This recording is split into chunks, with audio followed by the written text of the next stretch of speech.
Class 11 এর আজকের second সেমিস্টারের ফার্স্ট ক্লাস বলা যেতে পারে। সেকেন্ড সেমিস্টারের তোদের সিলেবাস বই নিশ্চয়ই সবার কাছে আছে, মহাকর্ষ থেকে শুরু এবং লাস্ট পর্যন্ত, ঠিক আছে। এবং যেটা বলার যে ফার্স্ট সেমিস্টারের যে কোশ্চেন বিভিন্ন স্কুলের বিভিন্ন রকমের হয়েছে, এটা তো স্কুলের কোশ্চেন, এবং বেশিরভাগ কোশ্চেন কিন্তু আমি 11 এর কোশ্চেনের কথা বলছি না, 12 এর যে পরীক্ষা হলো থার্ড সেমিস্টারে, তো কোশ্চেন সবাই আপাতত দাদা দিদিদের কাছ থেকে শুনেছে। তো কিছুটা এই যে এমসিকিউ টাইপের কোশ্চেন, সেখানে কিছুটা কিন্তু জয়েন্ট বেসিসে কোশ্চেন প্র্যাকটিস করাটাই হবে বেটার, ঠিক আছে। কিছুটা নিট যেই পুরো নয়, কিছুটা নিট যেই বেসিসে কোশ্চেন অ্যাটেম্প্ট করাটাই হচ্ছে কি কোশ্চেন প্র্যাকটিস করাটা সব থেকে বেটার, না হলে কিন্তু সমস্যা আছে। এবং টাইম কিন্তু খুব বড় ফ্যাক্টর। 1 ঘন্টা 15 মিনিট এই বছর পরীক্ষা হয়েছে, পরের বছর থেকে বলছে টাইম বাড়াবে, তবে ওটাকে মানে সাইডে করে দিয়ে আমাদের উচিত হবে কি না 12 এর থার্ড সেমিস্টারের প্রিপারেশন পরীক্ষা 1 ঘন্টায় দেওয়া, মানে 35টা কোশ্চেন 1 ঘন্টায় সলভ করাটাই হবে কি বুদ্ধিমানের কাজ। যেটা আমি এই বছর মানে 12 এর পড়াগুলোকে জয়েন্ট বেসিসে পুরো করানো হয়েছে, কিন্তু পরীক্ষাটা আমার আর মাথায় আসেনি যে পরীক্ষাটা 1 ঘন্টায় নেওয়া উচিত, ঠিক আছে। 1 ঘন্টায় যদি পরীক্ষা নেওয়া হতো তাহলে কিন্তু পুরোপুরি ভাবে 30 আরামসে নাম্বার যেত, এবং সেটাই হয়েছে, কিছুটা টাইমের কম হয়েছে, না হলে কোশ্চেন সবারই জানা ছিল যেরকম 12 এ পড়ানো হয়েছে। এবারে 11 এর সেকেন্ড সেমিস্টার আর 12 এর ফোর্থ সেমিস্টার এবার কিন্তু লিখতে হবে, মানে লং কোশ্চেন যেগুলো, কিন্তু তাতে হলেও অঙ্ক কিন্তু থাকবে। ফিজিক্স এরকম ব্যাপার নয় যে এখানে শুধু লিখতে হবে, কোনো ম্যাথ পড়বে না, সেরকমটাও ভাবার দরকার নেই। অঙ্ক কিন্তু সবসময় থাকবে, ঠিক আছে, লিখতেও হবে, অঙ্কও থাকবে। তো চ্যাপ্টারের নাম দিয়ে দিবি, ফার্স্ট চ্যাপ্টার শুরু হচ্ছে মহাকর্ষ। হ্যাঁ, চ্যাপ্টারের নাম মহাকর্ষ। আমাকে একটা বই দিবি, কেন কি দেখ সময় খুব কম আছে, এবং ধরা যেতে পারে 3.5 মাসে এটা পুরো শেষ করতে হবে, ঠিক আছে। হ্যাঁ, যা ফেব্রুয়ারিতে পরীক্ষা, ফেব্রুয়ারির 10 না 12 তারিখে পরীক্ষা, গুনে দেখ। এ তো পুজো বলতে বলতে পুজো করতে করতে কাটবে, ঠিক না, পুজো করতে করতে তো কাটবে এই মাসটা। তো থাকলো কি এটা হচ্ছে অক্টোবর, নভেম্বর, ডিসেম্বর, জানুয়ারি, 4 মাস, মাঝে হাফ মাস বাদ দিচ্ছি, কেন কি পুজোতে তো এমনিতে সবারই ছুটি থাকবে কম বেশি, ঠিক না। হ্যাঁ, তো চ্যাপ্টারের নাম দিয়ে দে মহাকর্ষ। যেটা যেটা বলছি সেরকম করে দেখতে থাক, দেখবি আশা করি জিনিসগুলো সব ক্লিয়ার হয়ে যাবে। হ্যাঁ, চ্যাপ্টারের নাম দিবি কি মহাকর্ষ। একটু শোন আগে ভালো করে, কিছু জিনিস আমরা দেখবো কি বই থেকে আননেসেসারি কিছু লেখার বেশি দরকার নেই, যেগুলো বই থেকে আছে সেগুলো বই থেকে করলে হবে, যেগুলো বইয়েরটা কিছুটা মানে মানে অন্যরকম লাগছে সেটা আমরা কি করব, খাতাতে করব, ঠিক আছে। তো দেখ মহাকর্ষ চ্যাপ্টারের নাম, প্রথমে কথা বল যে মহাকর্ষ কাকে বলে। ফার্স্ট, মহাকর্ষ কাকে বলে না, মহাবিশ্বে যে কোনো দুটি বস্তু পরস্পরকে আকর্ষণ করে। আগে শোন, আমি বলে দেবো বইয়ের কোথা থেকে মার্ক করবি, এবং যেটা আমরা খাতায় লিখবো সেটা এই বোর্ডে যেটা লিখবো সেটাতে খাতায় তোরা লিখবি। তো মহাকর্ষ হচ্ছে কি মহাবিশ্বের যে কোনো দুটি বস্তু পরস্পরকে আকর্ষণ করে, মানে যাদের ভর আছে দুটো বস্তু তারা পরস্পরকে, বস্তু মানে কি পদার্থের ভর থাকে, তাহলে মহাকর্ষ হচ্ছে কি না মহাবিশ্বের যে কোনো দুটি বস্তু পরস্পরকে আকর্ষণ করে। এবারে এই মহাকর্ষ রিলেটেড নিউটনের সূত্র আছে, নিউটনের মহাকর্ষ সূত্র। নিউটনের মহাকর্ষ সূত্র কি বলছে, নিউটনের মহাকর্ষ সূত্র বলছে মহাবিশ্বের যে কোনো দুটি বস্তু পরস্পরকে তাদের কেন্দ্র সংযোজককারী সরলরেখা বরাবর আকর্ষণ করে। আগে শোন ভালো করে, মহাবিশ্বের যে কোনো দুটি বস্তু তাদের কেন্দ্র সংযোগ, এটা একটা বস্তু এটা একটা বস্তু, যে কোনো দুটি বিন্দু ভর, যে কোনো দুটি বস্তু বিন্দু আকৃতি, ঠিক আছে। তো এর ভর আমি যদি m1 ধরি, এর ভর যদি আমি m2 ধরি, এদের যে মধ্যে দূরত্ব যদি r হয়, তাহলে নিউটনের মহাকর্ষ সূত্র কি বলছে, এদের মধ্যে ক্রিয়াশীল আকর্ষণ বল কি হবে না তাদের ভরের গুণফলের সহিত সমানুপাতিক। যখন দূরত্ব স্থির, তারপরে কি হবে না এদের যে মধ্যে ক্রিয়াশীল আকর্ষণ বল সেটা দূরত্বের বর্গের ব্যস্তানুপাতিক। যখন m1 এবং m2 স্থির। এগুলো আমরা আগে জানি যে যদি m1 m2 এর সঙ্গে সমানুপাতিক হয় তাহলে নিশ্চয়ই দূরত্ব স্থির। আর এখন দূরত্বের বর্গের ব্যস্তানুপাতিক মানে m1 এবং m2 স্থির। তারপরে কি লেখা হয় না f সমান কিছু একটা ধ্রুবক আছে এখানে g m1 m2 by r square. এটাই হলো কি না মহাকর্ষ সূত্র। তাহলে কি বলা হলো না মহাবিশ্বের যে কোনো দুটি বস্তু যে কোনো দুটি বিন্দু ভর তাদের কেন্দ্র সংযোজককারী সরলরেখা বরাবর পরস্পরকে আকর্ষণ করে এবং সেই আকর্ষণ বলের মান বস্তু দুটির ভরের গুণফলের সমানুপাতিক এবং দূরত্বের বর্গের ব্যস্তানুপাতিক। এটা হচ্ছে গাণিতিক রূপ লেখা হচ্ছে f সমান g m1 m2 by r square. তাহলে ভরের গুণফল এবং দূরত্বের বর্গের সহিত ব্যস্তানুপাতিক। ঠিক আছে, ভরের গুণফলের সহিত সমানুপাতিক, দূরত্বের বর্গের সহিত ব্যস্তানুপাতিক। এই g কে কি রকম লেখা হবে? g কে লেখা হবে এটি হলো একটি সমানুপাতিক ধ্রুবক। একে কি বলে না সর্বজনীন মহাকর্ষীয় ধ্রুবক। সর্বজনীন কেন? কেন কি এর মান সব জায়গায় সমান, মাধ্যমের উপর নির্ভর করে না। ঠিক আছে, ভালো করে শুনবি কিন্তু মন দিয়ে। তাহলে g হচ্ছে সমানুপাতিক ধ্রুবক, একে সর্বজনীন মহাকর্ষীয় ধ্রুবক বলে কেন কি এটার মান কোনো মাধ্যমের উপর নির্ভর করে না, সব জায়গায় এর মান হচ্ছে কি সমান থাকবে। এবং g এর মান কত হবে? 6.67 × 10⁻⁻11 SI ইউনিট। SI ইউনিট দেখ, g এর SI ইউনিট কি হবে? g যদি আমি এই সাইডে রেখে দিই তাহলে ও সাইডে কি যাবে? f × r স্কয়ার, মানে কি হবে? Newton × metre square. আর নিচে কি হবে? ভর m1 আবার একটা ভর m1 মানে কেজি দুবার মানে কেজি স্কয়ার। তাহলে newton metre square kg to the power -2, newton metre square kg to the power -2। আচ্ছা, এর মাত্রা কি হবে? g এর মাত্রা কি হবে? বলের মাত্রা ml t to the power -2। Newton মানে কি বল, বলের মাত্রা ml টু দি পাওয়ার -2। তারপর হচ্ছে কি দৈর্ঘ্যের স্কয়ার l স্কয়ার, তারপরে কি হবে? m স্কয়ার মানে হচ্ছে কি ভরের স্কয়ার। তাহলে m to the power -1 l cube t to the power -2। ঠিক আছে, তাহলে কি কি হলো? মহাকর্ষ কাকে বলে? নিউটনের মহাকর্ষ সূত্র। নিউটনের মহাকর্ষ সূত্রের গাণিতিক রূপ g এর একক মাত্রা। ঠিক আছে, এতগুলো হলো g এর একক মাত্রা হলো। এরপরে g এর সংজ্ঞা কি হবে? মহাকর্ষীয় ধ্রুবকের সংজ্ঞা কি হবে? কেউ লিখবি না কিছু। g এর সংজ্ঞা কি হবে? দেখ, আমি যদি বলি যে যদি আমি m1 কে 1 কেজি m2 কেও 1 কেজি ধরি আর এদের মধ্যে দূরত্ব যেটা r আছে সেটাকে 1 মিটার ধরি, মানে কি দুটো ভর যাদের দুটো হচ্ছে বিন্দু ভর যাদের ভর কত না 1 কেজি করে এবং তাদের মধ্যে দূরত্ব যদি 1 মিটার হয়, মানে দুটি 1 কেজি ভরের বস্তুকে 1 মিটার দূরত্বের ব্যবধানে রাখলে তাদের মধ্যে ক্রিয়াশীল বলটাই কি হবে? F সমান g। বাদ বাকিগুলো তো এটা 1 এটা 1 নিচেরটাও 1। তার মানে কি বলবো না দুটি 1 কেজি ভরের বস্তুকে 1 মিটার দূরত্বের ব্যবধানে রাখলে তাদের মধ্যে যে বল ক্রিয়াশীল হয় তাকে কি বলবো? মহাকর্ষীয় ধ্রুবক। ঠিক আছে, মহাকর্ষীয় ধ্রুবক। তাহলে এবার বই খুলবি সবাই, এগুলো সব বইতে আছে, আননেসেসারি লেখার কোনো দরকার নেই। যেটা লিখবো সেটা বইটা খুলবি সবাই, আমি বলে দিচ্ছি কোথা থেকে মার্ক করতে হবে। বইয়ের পেজ নাম্বার, ছায়া প্রকাশনী বই, পেজ নাম্বার প্রথম পেজ 3 নম্বর পেজ দেখাচ্ছে। ঠিক আছে, বইতে 3 নম্বর পেজ। এখানে কি করবি? প্রথমে পেন একটা দিয়ে আমাকে, এটা যার বই। ঠিক আছে, বইতে দাগ মারবি কিন্তু, বই সুন্দর দরকারই নেই। ঠিক আছে, বই পড়তে হবে। ঠিক আছে, হ্যাঁ, প্রথমে দেখ নিউটনের মহাকর্ষ এবং গ্রহ উপগ্রহের গতি চ্যাপ্টার এটা। তো প্রথমে সংজ্ঞা আছে, দেখো এই মহাবিশ্বের যে কোনো দুটি বস্তু পরস্পরকে যে বল দ্বারা আকর্ষণ করে তাকে মহাকর্ষ বলে। ঠিক আছে, হলো এগুলো সহজ সহজ জিনিস, লেখার কোনো প্রয়োজন নেই। নিউটনের মহাকর্ষ সূত্র দেখ একবার পড়ে নে। মহাবিশ্বের যে কোনো দুটি বস্তু কণা, মহাবিশ্বের যে কোনো দুটি বস্তু কণা তাদের কেন্দ্র সংযোজককারী সরলরেখা বা সংযোজককারী সরলরেখা বরাবর পরস্পরকে আকর্ষণ করে। আকর্ষণ বলের মান বস্তু কণা দুটির ভরের গুণফলের সমানুপাতিক, দূরত্বের বর্গের ব্যস্তানুপাতিক।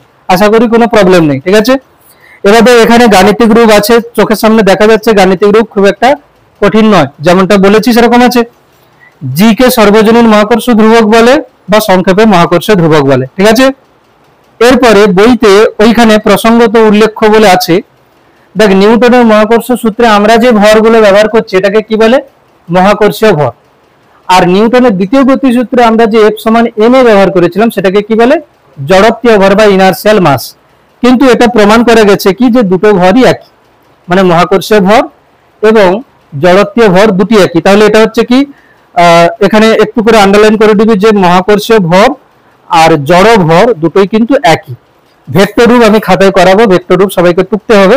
ভেক্টর রূপ এখন রাখছি আমি, পরের পৃষ্ঠাতে যাবি। ঠিক আছে, মহাকর্ষ ধ্রুবক। মহাকর্ষ ধ্রুবকের সংজ্ঞা দেখ, সমীকরণে m1 সমান m2 সমান 1 এবং r সমান 1 বসিয়ে দেখ f সমান g পাওয়া যাচ্ছে।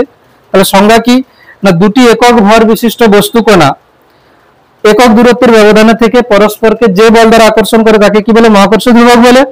এর একক বার করেছে দেখ, এসআই এককটা করিস, বার এগুলো করার দরকার নেই। একক মাত্রা হয়ে গেছে। এসআই এককের মান কত না 6.67 into 10 two the power minus 11। 6.67 into 10 two the power minus 11। এত পর্যন্ত আশা করি ক্লিয়ার আছে। ঠিক আছে, যদি এরকম আমরা না পড়ি তাহলে কিন্তু ফাস্ট হবে না এবং অনেক স্লো হয়ে যাবে, সিলেবাস শেষ করা সম্ভব নয়। ঠিক আছে, আচ্ছা এরপরে দেখ একটা টপিক আছে, এটা আমি বই থেকে বলছি, মহাকর্ষ সূত্র সর্বজনীনতা বা সার্বিকতা। এখানে মূল কথা হলো কি, এই যে মহাকর্ষের ধ্রুবক যেটা, সেটা কোন মাধ্যমে রাখা আছে, কোথায় রাখা আছে, কত উষ্ণতায় রাখা আছে, কত চাপে রাখা আছে, তার কোনো কিছুর উপর নির্ভর করে না। তো এখানে দেখ একটা লাইন দেখবি, এখানে কি বলছে, এই আকর্ষণ বল বস্তু দুটির অবস্থা, কঠিন তরল গ্যাসীয় রাসায়নিক উপাদান, উষ্ণতা, বস্তুদের মধ্যবর্তী মাধ্যম ইত্যাদি কোনো কিছুর উপর নির্ভর করে না। ঠিক আছে, তো মহাকর্ষের ধ্রুবককে সর্বজনীন ধ্রুবক বলা হয়। কিন্তু আইনস্টাইনের আপেক্ষিকতাবাদ তত্ত্ব অনুসারে, আইনস্টাইনের রিলেটিভিটি থিওরি অনুযায়ী কিছু কিছু জিনিস আমাদেরকে মনে রাখতে হবে। কি, এক নম্বর, কোন বস্তুর ভর তার গতিবেগের উপর নির্ভরশীল। মানে বস্তুর যদি গতিবেগ বাড়তে বাড়তে আলোর গতিবেগের কাছাকাছি যায়, তখন তার ভর কিন্তু আস্তে আস্তে বাড়তে থাকবে। এটা আইনস্টাইনের আপেক্ষিকতাবাদ তত্ত্বের ফর্মুলাও আছে, m সমান m0 by root over 1 minus V square by C square, এরকম কিছু ফর্মুলা আছে। তো এটা মনে রাখবে যে কোন বস্তুর ভর তাহলে কিসের উপর নির্ভর করছে, তার গতিবেগের উপর। দুই নম্বর কি, দুটি বস্তুর মধ্যবর্তী দূরত্বের পরিমাণ পর্যবেক্ষকের গতির উপর নির্ভর করে। মানে ধরো আমি বললাম m1 আর m2 মধ্যে যে দূরত্ব আছে সেটা একজন স্থির দর্শক যেভাবে দেখবে, একটা গতিশীল দর্শক তাদের মধ্যে দূরত্ব কিন্তু আলাদা দেখবে। এগুলো সব রিলেটিভিটি থিওরি, মানে আপেক্ষিক ভাবে। তিন নম্বর কি, দুটি বস্তুর সংযোজক সরলরেখার কাছাকাছি অবস্থিত কোনো ভারী বস্তু বস্তু দুটির মধ্যবর্তী দূরত্বকে কিন্তু প্রভাবিত করতে পারে। চার নম্বর কি না, অতি ক্ষুদ্র দূরত্ব মানে পারমাণবিক দূরত্বের ক্ষেত্রে, মানে পারমাণবিক দূরত্বের ক্ষেত্রে বলতে কি না, পরমাণুর মধ্যে যে ইলেকট্রন প্রোটন আছে তাদেরও তো ভর আছে, সেক্ষেত্রে কিন্তু এরকম নিউটনের মহাকর্ষ সূত্র প্রযোজ্য নয়। বোঝা গেল? তার মানে আমি কি বলতে পারি, নিউটনের মহাকর্ষ সূত্রটা সর্বজনীন সূত্র না, সর্বজনীন সূত্র না, কিছু কিছু ফল্ট থেকে যাচ্ছে। কিন্তু নিউটনের মহাকর্ষ সূত্রের যে ধ্রুবক জি, এটা কিন্তু সর্বজনীন। এটা কিন্তু মানে যেখানে নিউটনের মহাকর্ষ সূত্র প্রযোজ্য হবে সেখানে জি এর মান কিন্তু এটা ঠিক থাকবে। যেখানে নিউটনের মহাকর্ষ সূত্র প্রযোজ্য হচ্ছে না সেখানে তো জি এর কোনো কথাই নেই। বোঝা গেল কি? মানে দেখ, একটা হলো সূত্র, নিউটনের মহাকর্ষ সূত্র, আর একটা হলো জি মানে মহাকর্ষ ধ্রুবক। ঠিক আছে, জি এর মান সব জায়গায় একই, যে কোনো জায়গা যে কোনো কন্ডিশনে আমি নিই না কেন জি এর মান একই। তার মানে জি মানে মহাকর্ষ ধ্রুবকটাকে আমি কি বলবো, সর্বজনীন। কিন্তু সূত্র যেটা আছে সেটা কিন্তু সব জায়গায় প্রযোজ্য নয়। তাহলে মহাকর্ষ সূত্র সর্বজনীন নয়, কিন্তু মহাকর্ষ ধ্রুবক সর্বজনীন হচ্ছে। ঠিক আছে, আগের পর্যন্ত হলো। এবার এখানে একের উদাহরণ বাড়িতে থাকলো। এবার তোরা হেডিং দিবি কি, নিউটনের মহাকর্ষ সূত্রের ভেক্টর রূপ। তাহলে এক কাজ কর, খাতায় লেখ। খাতায় তোরা কি লিখবি, মহাকর্ষ সূত্র এবং তার গাণিতিক রূপ, মহাকর্ষ ধ্রুবকের সংজ্ঞা, একক, মাত্রা এবং মহাকর্ষ সূত্র সর্বজনীনতা। এক কাজ করতে পারিস, টপিক লিখে নিতে পারিস। 1.2 এর টপিকটা বই থেকে লিখে নিতে পারিস বা বইতে আন্ডারলাইন করা আছে পরে লিখে নিতে পারিস। ঠিক আছে, হলো। এবারে হেডিং দিবি কি, মহাকর্ষ সূত্রের ভেক্টর রূপ। হেডিং দিবি যেটা আমরা খাতায় লিখব, মহাকর্ষ সূত্রের ভেক্টর।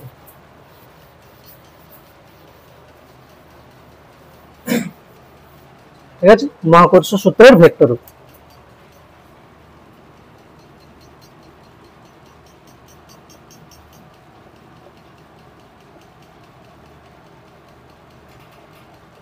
প্রথম কথা হচ্ছে কি, এই যে যে বল যেটা হচ্ছে মহাকর্ষ বল, বল মানে তো একটা ভেক্টর আছে, কোন দিকে কাজ করছে সেটা আমরা জানি যে এটা আকর্ষণ বল হচ্ছে। সূত্রে বলা আছে যে দুটো ভর কিন্তু পরস্পরকে আকর্ষণ করবে, কেবলমাত্র আকর্ষণ করবে, কোনোদিনই বিকর্ষণ কিন্তু করবে না। তো এটাকে ভেক্টর রূপ করার জন্য আমরা কি করলাম, আমরা এরকম একটা কোঅর্ডিনেট সিস্টেম নিয়ে নেব, যেটা হচ্ছে এটা ধরো এক্স অক্ষ, এটা ওয়াই অক্ষ, এদিকে জেড নিতে পারিস অসুবিধা নেই, ঠিক আছে, এদিকে জেড নিতে পারিস কোনো অসুবিধা নেই, এরকম লিখে নে। তো এখানে একটা ভর আমি নিলাম m1 আর এখানে একটা ভর আমি নিলাম m2, ঠিক আছে। লেখ এরকম একটা ছবি আঁক, m1 m2, m1 m2।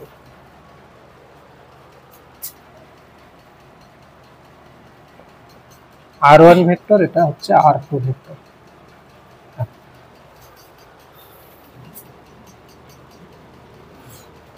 ঠিক আছে, তো এখানে কি দেখানো হয়েছে, X Y Z coordinate system একটা দেখানো হয়েছে। সেই কোঅর্ডিনেট সিস্টেমে দুটো ভর আছে m1 আর m2, এবং যাদের অবস্থান ভেক্টর হচ্ছে কি r1 ভেক্টর r2 ভেক্টর। তাহলে আমরা কি লিখবো এখানে, ছবিটা আঁকার পরে যেটা লিখবি, ঠিক আছে, হ্যাঁ ছবি আঁকা হয়ে গেছে। এবার লেখ, ধরি m1 এবং m2, ধরি m1 এবং m2 ভরের দুটি বস্তু কণা, ধরি m1 এবং m2 ভরের দুটি বস্তু কণার, ধরি m1 এবং m2 ভরের দুটি বস্তু কণার অবস্থান ভেক্টর যথাক্রমে r1 ভেক্টর এবং r2 ভেক্টর, r1 ভেক্টর এবং r2 ভেক্টর, ঠিক আছে। হ্যাঁ, তাহলে কি বলা হলো, ধরি m1 এবং m2 ভরের দুটি বস্তু কণার অবস্থান ভেক্টর যথাক্রমে r1 ভেক্টর এবং r2 ভেক্টর। তো দুটি বস্তু কণার অবস্থান ভেক্টর দেওয়া আছে, ঠিক আছে। তো দেখ, এরা যে পরস্পরকে আকর্ষণ করবে, এদের সংযোজককারী সরলরেখা কোনটা, এটা, তাই না, এদের সংযোজককারী সরলরেখা কোনটা হবে, এটা। তো দেখ, m1 ভরের বস্তু কণাকে m2 ভরের বস্তু কণা কোন দিকে আকর্ষণ করবে, এদিকে। এই বলটাকে আমরা কি লিখবো, F। দেখ, F কার উপরে প্রযুক্ত বল হচ্ছে, একের উপর, তো এটা হবে 1, কার জন্য হচ্ছে 2 এর জন্য। এই যে F on 1 due to 2, একে কি লেখে, F on 2 মানে কি, ফোর্স on 1 due to 2, মানে 2 এর জন্য একের উপরে বল।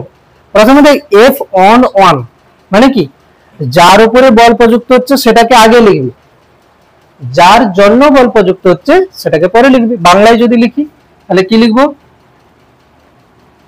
m2 এর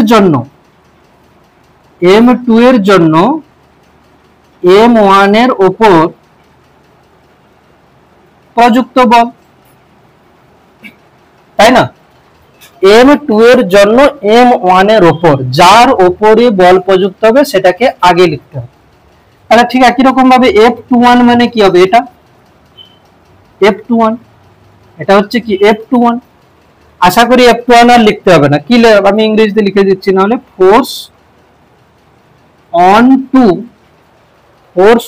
two due to 1, force on two due to 1, force on two due to 1, একের জন্য 2 এর উপরে প্রযুক্ত বল, একের জন্য 2 এর উপরে প্রযুক্ত বল, ঠিক আছে, একের জন্য 2 এর উপর প্রযুক্ত বল হলো। আচ্ছা, এবারে আরেকটা জিনিস যেটা আমি দেখাচ্ছি এখানে, কি রকম করবি তোরা, আরেকটা ছবি তোরা কি করবি, এই সাইডের নিচে আঁকবি, এই সাইডের নিচে, ঠিক আছে, ডান সাইডে নিচে আঁকবি। আমি যে ছবিটা আঁকছি এখন, দেখ, এটা ছিল আমাদের কি r1 না, এটা r1, আর এটা কি ছিল r2, ঠিক আছে, r2। আচ্ছা, এটা হচ্ছে কিনা 1 নম্বর কোণা, এটা হচ্ছে 2 নম্বর কোণা। তো দেখ, আমি যদি বলি এই যে একটা ভেক্টর, এই যে একটা ভেক্টর, এই ভেক্টরটা কি বোঝাচ্ছে, 2 থেকে 1 এ গেছে, এই ভেক্টরটা কি বোঝাচ্ছে, 2 থেকে 1 এ গেছে, 2 থেকে 1 এ গেছে মানে কি, এর ফাইনাল কোনটা 1 আর ইনিশিয়াল কোনটা 2। তো এই ভেক্টরটাকে কি লেখা যেতে পারে, r1 r2, এই ভেক্টরটা কি r1 r2 না, তো r1 এই ভেক্টরটা কিন্তু কি r1 r2, ঠিক আছে, এটাকে কি বলে না, r12 ভেক্টর, কেন কি এর ফাইনাল কে 1, তো r12 ভেক্টর মানে কি হচ্ছে r1 vector minus r2 vector. ত্রিভুজ সূত্র ইউজ করতে পারিস, কোনো সমস্যা নেই। দেখ ত্রিভুজ সূত্র যদি ইউজ করিস, দেখ এখানে ত্রিভুজ r2 vector plus r12 vector, আমি দেখাচ্ছি, এটা লেখার দরকার নেই। r2 ভেক্টর, এই যে ভেক্টর প্লাস r12 ভেক্টর সমান কি হবে r1 ভেক্টর। তাহলে বল r12 ভেক্টর কি হবে r1 মাইনাস r2। সোজা কথা বলতে গেলে আমরা যে ভেক্টরগুলো মানে মানে ভেক্টরগুলো যেগুলো আমরা লিখি, ধরো কোনো ভেক্টর আমি যদি লিখি, সেই ভেক্টরটাকে আমরা কিভাবে লিখবো না ফাইনালের পজিশন ভেক্টর মাইনাস ইনিশিয়ালের পজিশন ভেক্টর। যদি আমি বলি এবি ভেক্টর, এবি ভেক্টরকে আমরা কি রকম লিখি, দেখ এই লেখাটা কি রকম, এবি মানে এর ফাইনাল বি, এটার ফাইনাল পয়েন্ট কোনটা বি, আর এটার ইনিশিয়াল পয়েন্ট কোনটা এ। কিন্তু এরকম লেখা মানে কি, এরকম লেখা, আচ্ছা শোন, সবথেকে ভালো কথা হচ্ছে যে এই যে আমরা সাফিক্সে যে লিখি না এরকম করে, সাফিক্সে এই রকম লেখাটাকে ভালো করে বুঝে নি। প্রথম যেটা লেখা হয় সেটা হলো টার্গেট, সেটা হলো টার্গেট, ঠিক আছে। দেখ আমি কি লিখেছি F12, তাহলে 1 কি হলো টার্গেট, মানে কি 1 এর উপরে বল প্রযুক্ত হবে। পরে যেটা লেখা হচ্ছে কি তার জন্য, তাহলে F12 মানে কি 1 এর উপরে বল দেওয়ার জন্য। আচ্ছা R12 মানে কি 1, তাহলে কি হলো টার্গেট। তাহলে টার্গেট যদি এটা হয় তাহলে এটাই ফাইনাল। হ্যাঁ মাইনাস আসবে একটা, কোনটা, এটা এটা, হ্যাঁ বল তো আকর্ষণ বল না, আকর্ষণ মানে কি হবে এদিকে তো হবে না, এই বলটা 1 এর উপরে 2 এর জন্য বল, কিন্তু আকর্ষণ বল মানে কি হবে এদিকে হবে। বিকর্ষণ যদি হতো তাহলে ওদিকে হতো, যেটা কিন্তু আমরা তড়িৎ চ্যাপ্টারে পড়বো ক্লাস 12 এ। ওখানে দুটি আধান যদি পজিটিভ হয় তাহলে বিকর্ষণ, দুটি আধান যদি নেগেটিভ হয় তাহলে কি হবে দুটি আধান নেগেটিভ হলেও বিকর্ষণ। তো এখানে দেখ আকর্ষণ হচ্ছে বলে এদিকে, ঠিক আছে বেশ। তাহলে এখানে আমি কি বলতে পারি যে এইখানে দেখ r12 ভেক্টর এটা হলো, তাহলে বল r12 ভেক্টর মানে কি হলো r1 মাইনাস r2। তাহলে আর একবার লিখে নে r21 ভেক্টর কি হবে r2 vector minus r1 vector, এটাও লেখা যেতে পারে। r12 মানে r1 মাইনাস r2, r21 মানে কি r2 মাইনাস r1। এখানে r21 মানে কি টার্গেট কে 2, তাহলে ওটাই ফাইনাল, ইনিশিয়াল কে 1, তাহলে ফাইনাল মাইনাস ইনিশিয়ালের পজিশন ভেক্টর, ঠিক আছে। হ্যাঁ এবারে আমরা বলগুলো লিখব, ঠিক আছে। এবার আমরা বলগুলো কি রকম লিখছি দেখ প্রথমে, হ্যাঁ বলগুলো কি রকম লিখছি দেখ। প্রথমে আমি লিখছি F12, F12 কে আমি ভেক্টর হিসাবে লিখছি F12, ঠিক আছে, মানে 1 এর উপরে 2 এর জন্য প্রযুক্ত বল, তাহলে কি হবে G, হ্যাঁ G। দেখ বলের মান কত M1 M2 বাই দূরত্ব, M1 আর M2 এর মধ্যে দূরত্ব কত, দূরত্ব দেখ দূরত্ব হচ্ছে, আমি যদি বলি R12 ভেক্টর, এর যে মড হবে R21 ভেক্টরেরও কিন্তু মড কিন্তু সেম হবে, কি দুটোই সেম হবে।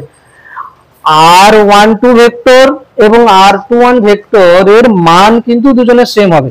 একবার আমি এখান থেকে এখানে করছি, একবার এখান থেকে এখানে করছি, শুধু দিক পাল্টাবে কিন্তু মান তো একই হবে।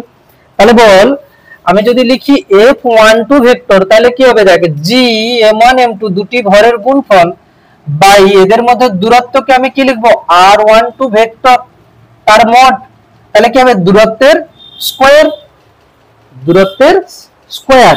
আচ্ছা হলো, এবার দিক আমি লিখতে চাই, দিক আমি লিখতে চাই, দেখ মান এতটা পর্যন্ত হচ্ছে, যেটা আমরা নিচে r স্কয়ার লিখতাম না সেটাকে আমরা কি লিখেছি R12 ভেক্টরের মডের স্কয়ার, ঠিক আছে হলো। এবারে দেখ আমি দিক কিভাবে বলছি শোন, F12 ভেক্টর এটা তো 1 এটা তো 2, F12 ভেক্টর কোন দিকে চলে এদিকে, হ্যাঁ কি না বল। আর এই ভেক্টরটা কি ছিল এটা R12 ভেক্টর, কেন কি টার্গেট কোনটা 1 আর হচ্ছে দেখ ফাইনাল কোনটা 1 আর ইনিশিয়াল কোনটা 2, তাহলে R12 ভেক্টর কোন দিকে এদিকে, R12 ভেক্টর যেদিকে R21 ভেক্টর তার r12 ভেক্টর যেদিকে, f12 ভেক্টর কিন্তু তার উল্টো দিকে। তাহলে আমি যদি এখানে লিখি f(r12) ভেক্টরের ক্যাপ যদি লিখি, দেখ এটা হলো কি, এটা হলো বলের মান, এটা হলো কি বলের মান। তাহলে মানের সঙ্গে একক ভেক্টর গুণ করতে হবে, কি মানের সাথে কি করতে হবে, একক ভেক্টর গুণ করতে হবে। কিন্তু উল্টো দিকে তো না এটা, দেখ আমি সব জায়গায় 1 2, এখানে 1 2, এখানে 1 2, এখানে 1 2, যাতে বোঝা যায়, ঠিক আছে। আচ্ছা দেখ কি বলে হচ্ছে, যেদিকে f21 ভেক্টর, যেদিকে f12 ভেক্টর, r12 ভেক্টর কিন্তু তার উল্টো দিকে, তাহলে কি করতে হবে, একটা মাইনাস নিয়ে আসতে হবে। কি করতে হবে, একটা, হ্যাঁ r21 করলে হবে, কিন্তু উল্টো উল্টো হয়ে যাবে, পড়তে অসুবিধা। কেন কি এটা একটা, আমি কেন এরকম করাচ্ছি, এর সঙ্গে অনেক কিছু জিনিস রিলেট আছে। কিরকম, আজকের এটা করা হলো, আবার কদিন পরে স্থির তড়িৎ আসবে, সেখানে যদি আমরা ওরকম করি তাহলে কি হবে, কনফিউশন হবে। ওই জন্য সবসময় একই রকমের যেতে হবে। কিরকম, দেখ আমি পরে একটা কনক্লুশন দেবো কিরকম, f12 r12 r12, ঠিক আছে। বিকর্ষণ বল হলে সামনে প্লাস হবে, আকর্ষণ বল হলে সামনে মাইনাস হবে। তো যেহেতু মহাকর্ষ সূত্রে আকর্ষণ হচ্ছে, এই জন্য দেখ সামনে একটা মাইনাস হবে।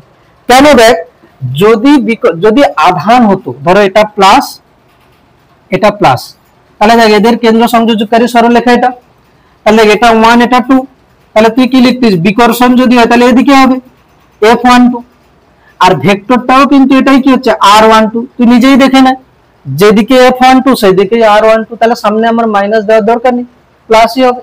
তার মানে কি সমজাতীয় আধান হলে ওটাই হবে প্লাস, দুটো মাইনাস হলেও কিন্তু হবে প্লাস।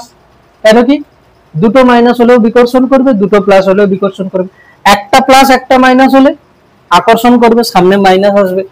কিন্তু মহাকর্ষ সূত্রে সবসময় মাইনাস হবে, কেন কি মহাকর্ষ সূত্রে সবসময় আকর্ষণ হচ্ছে, এই কারণে। তাহলে এটা কি হলো, মাইনাস, হ্যাঁ কি না বল, মাইনাস হচ্ছে তো, মাইনাস। আচ্ছা আরেকটা জিনিস বল, একে কি আমি একে, দেখ আমি আরেকটা লিখে নিচ্ছি, তো বল f21 কি লেখা যেতে পারে, তুই নিজে বল। মাইনাস একটা থাকবে, জি m1 m2 বাই কি হবে r21 ভেক্টরের মোট, এবং কি হবে r21 এর ক্যাপ, ঠিক আছে, স্কয়ার হবে, স্কয়ার। বোঝা গেল কি না? আচ্ছা একে কিছু সিম্পলিফাই করা যেতে পারে, কিরকম, কিরকম সিম্পলিফাই করা যেতে পারে, মাইনাস জি m1 m2, দেখ যে কোনো ভেক্টরের ক্যাপকে কি লেখা যেতে পারে, ভেক্টর বাই তার মড, অলরেডি আগে একটা মডের স্কয়ার ছিল, তাহলে হয়ে যাবে কি কিউব, হয়ে যাবে কি কিউব। তো এখানে তাই লেখা যেতে পারে মাইনাস জি m1 m2, এটা কি হয়ে যাবে মড অফ r21 ভেক্টরের কিউব r21 ভেক্টর, লেখা যেতে পারে কিনা, হ্যাঁ লেখা যেতে পারে। আচ্ছা হলো, ঠিক না? বলতো r12 ভেক্টর সমান মাইনাস r21 ভেক্টর লেখা যেতে পারে, লেখা যেতে পারে, কিন্তু দুজনের মড কি সমান, দুজনের মড কিন্তু সমান, দুজনের মড কিন্তু সমান, ঠিক না, দুজনের মড কিন্তু সমান। তো লক্ষ্য করে দেখ, নিচে তো মডের কিউব আছে, মানে দুজনের নিচে তো ঠিক থাকবে, এখানে r12 আছে না, r12 আছে, আর এখানে r21 আছে। তো দেখ যদি আমি r12 এর জায়গায় মাইনাস r21 লিখে দিই, তাহলে কি হয়ে যাবে, এটা প্লাস r21 হয়ে যাবে, আর এখানে মাইনাস r21 হয়ে যাবে, তাই না, নিচে তো সমান সমান। তার মানে আমরাও কি বলতে পারি যে নিউটনের গতিসূত্রতে এটা কি হচ্ছে f21 ভেক্টর সমান মাইনাস f12 ভেক্টর, বল দুটোর মান সমান অভিমুখ বিপরীত লেখা যেতে পারে ভেক্টর।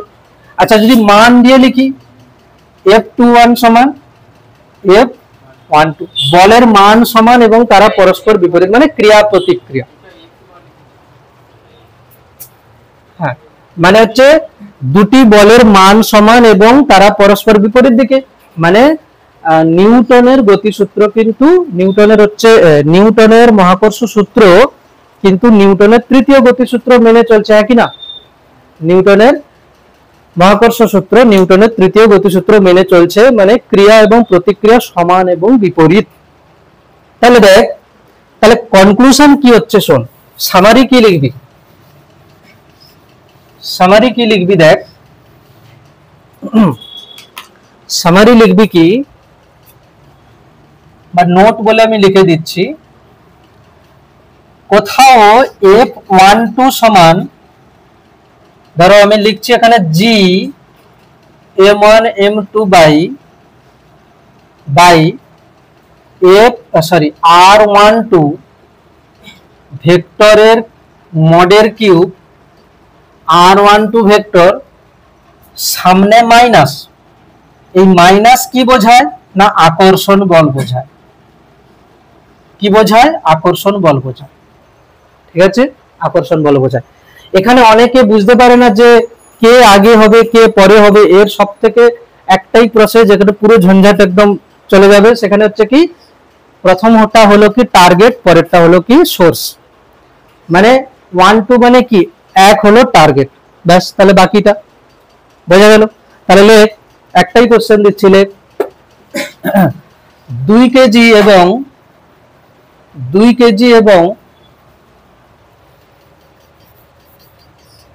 3 কেজি ভরের দুটি বস্তু যথাক্রমে 2 কেজি এবং 3 কেজি ভরের দুটি বস্তু যথাক্রমে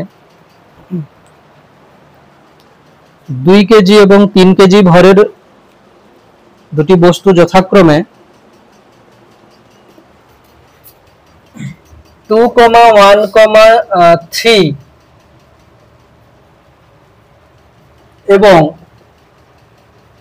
-1,0,4 বিন্দুতে অবস্থিত, ঠিক আছে, বিন্দুতে অবস্থিত। হ্যাঁ, এবার লেখ যে 3 কেজি ভরের বস্তুর উপর ক্রিয়াশীল বল নির্ণয় করো, 3 কেজি ভরের বস্তুর উপর ক্রিয়াশীল বল নির্ণয় করো, ভেক্টর কিন্তু দিয়েই করতে হবে, 3 কেজি ভরের উপর ক্রিয়াশীল বল নির্ণয় করো।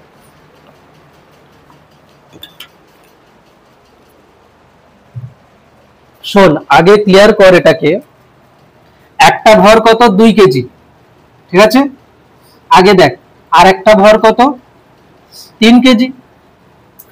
এক কাজ কর, একে নিয়ে নে এ, বা এটাকে এ নিয়ে নে এ, এটাকে বি নিয়ে নে, ঠিক না। আগে দেখ কি বলতে চাইছে, শোন কি বলেছে, 3 কেজি ভরের বস্তুর উপর ক্রিয়াশীল বল, তো তুই 3 কেজি মানে কোনটা, এটা 3 কেজির উপর ক্রিয়াশীল বল মানে টার্গেট কে এ, ঠিক আছে, তাহলে কি হবে এফ এ বি ভেক্টর সমান কি লেখা উচিত মাইনাস জি, তাই তো, জি দুজনের ভর দেওয়া আছে, আমি এক চান্সে গুণ করে দিচ্ছি, ঠিক আছে, বাই কি হবে আর এ বি ভেক্টরের কিউব, কিউব নিচে আর এ বি ভেক্টর, ঠিক না। চলো এবার দেখ কত সহজ হয়ে যাচ্ছে, দেখ মাইনাস জি এর মান কত 6.67 10 টু দি পাওয়ার -11 এসআই একক গুণ 6 বাই, এক কাজ কর আর এ বি করে নে, আর এ বি ভেক্টর মানে এখানে বল টার্গেট কে এ, তাহলে দেখ টার্গেটের পজিশন ভেক্টর মাইনাস অন্যটা, তো বল টার্গেট মাইনাস এ কোনটা 3 কেজি, প্রথমে 2 দেওয়া ছিল না, প্রথমে 3 দেওয়া ছিল প্রশ্নতে, প্রথমে 2 পরে 3, তার মানে এটা হচ্ছে কি বি, এটা হচ্ছে এ, প্রথমে 2 পরে 3, আমি 3 কে এ ধরেছি, তাহলে এটা মাইনাস এটা এক চান্সে করি, -1 এক্স কোঅর্ডিনেট -1 -2, তার মানে কি হবে -3 আই ক্যাপ, ঠিক আছে, 0 -1 মাইনাস জে ক্যাপ, 4 -3 মানে 1 কে ক্যাপ, অসুবিধা আছে, এগুলো কিন্তু আর আমরা ওই বাচ্চা ছেলের মতো এটা মাইনাস ওটা করব না, ঠিক আছে, a মাইনাস বি মানে কি হচ্ছে a এর পজিশনের x মাইনাস b এর পজিশনের x, হ্যাঁ, তাহলে কি লিখবো এখানে ডাইরেক্ট লিখে দেব কত ভেক্টর -3i - j + k হলো, নিচে কি হবে এটার মড মানে কত √3 এর স্কয়ার মানে 9 এক স্কয়ার মানে 1 প্লাস 1 স্কয়ার, এটা হলো মড, মডের কিউব। চলো অ্যান্সার যা আসে, একক কি আসবে? নিউটন।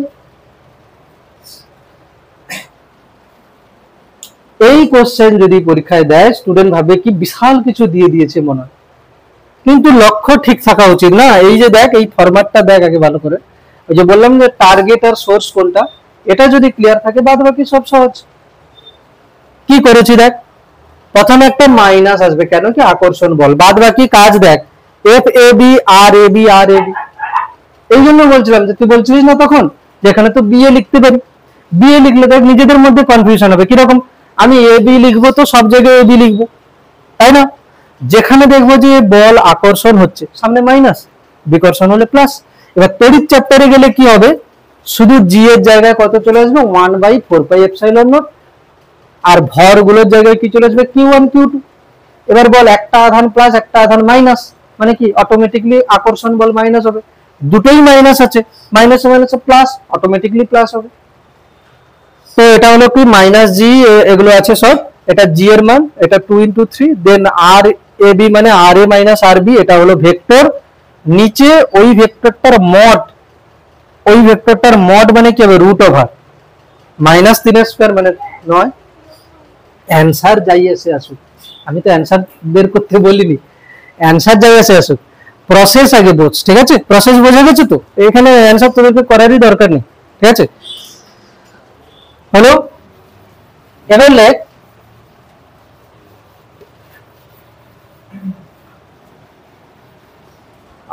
এটাকে বলতে পারিস যে মহাকর্ষ বলের বৈশিষ্ট্য বলতে পারিস, বা নোট হিসাবে লিখতে পারিস। লেখ মহাকর্ষ বলের বৈশিষ্ট্যই লেখ, মহাকর্ষ বলের বৈশিষ্ট্য বলে একটু ভালো করে সুন্দর করে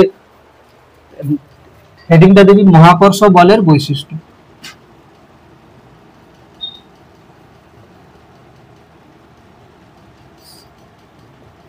ঠিক আছে, 1 নম্বর প্রথমে দেখ সূত্র অনুযায়ী, দেখ আমি সূত্র অনুযায়ী, এটি সর্বদা আকর্ষণ বল, প্রথম এটি সর্বদা আকর্ষণ বল, ঠিক আছে? এটি সর্বদা আকর্ষণ বল,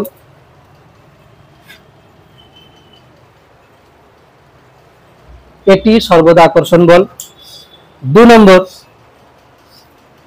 এটি কেবলমাত্র বিন্দু ভরের ক্ষেত্রে প্রযোজ্য, লিখবি কিন্তু লিখছিস না, এটি সর্বদা বিন্দু ভরের ক্ষেত্রে প্রযোজ্য, ঠিক আছে?